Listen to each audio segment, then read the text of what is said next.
নমস্কার, জেঠি ভাইজি কিচেনে আপনাদের সবাইকে স্বাগত। দেখো বন্ধুরা, আজ আমরা আলুর দম বানাতে চলেছি। তাই আলুটা আমরা প্রথমে সিদ্ধ করে নিয়েছি। কড়াই গরম হয়ে গেছে, দিয়ে দিচ্ছি সরিষার তেল।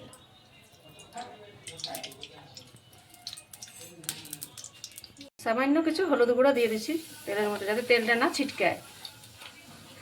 এবারে সিদ্ধ করা আলুগুলো দিয়ে দিচ্ছি, ভালো করে ভেজে নেব।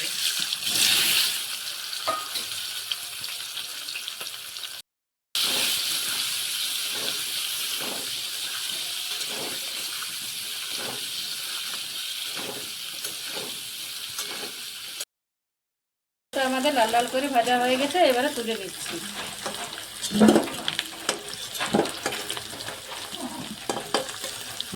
ওই তেলে আরো কিছু সামান্য কিছু তেল দিয়ে দিলাম। তেল গরম হয়ে গেছে, ফোড়নে দিয়ে দিচ্ছি গোটা লঙ্কা, জিরে ফোড়ন, পাঁচ ফোড়ন, গোটা গরম মশলা, তেজপাতা।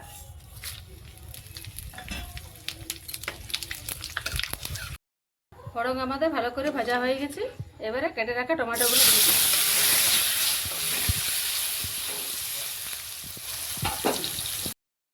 টমেটোটা গলে যাওয়ার জন্য সামান্য পরিমাণে লবণ দিয়ে দিচ্ছি।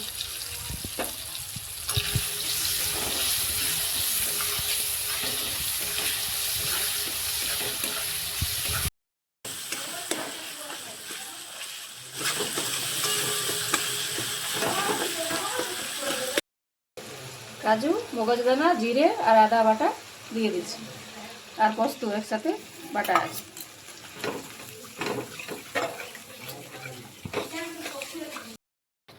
মশলাটা ভালোভাবে ভেজে নেব, যাতে মশলা থেকে তেল ছেড়ে যায়।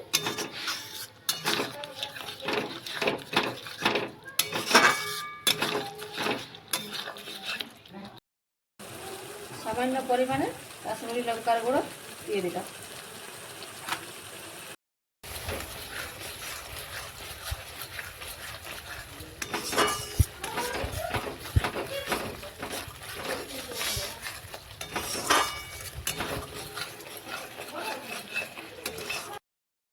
মশলা থেকে তেল ছেড়ে গেছে, এবারে ভেজে রাখা আলুগুলোকে দিয়ে দিচ্ছি।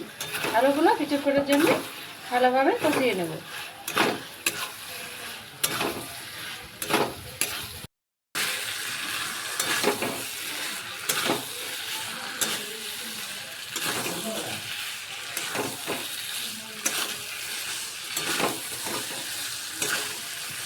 সামান্য কিছু জল দিয়ে দিচ্ছি, যখন জল ফুটে গা মাখা মাখা হবে তখন নামিয়ে নেব।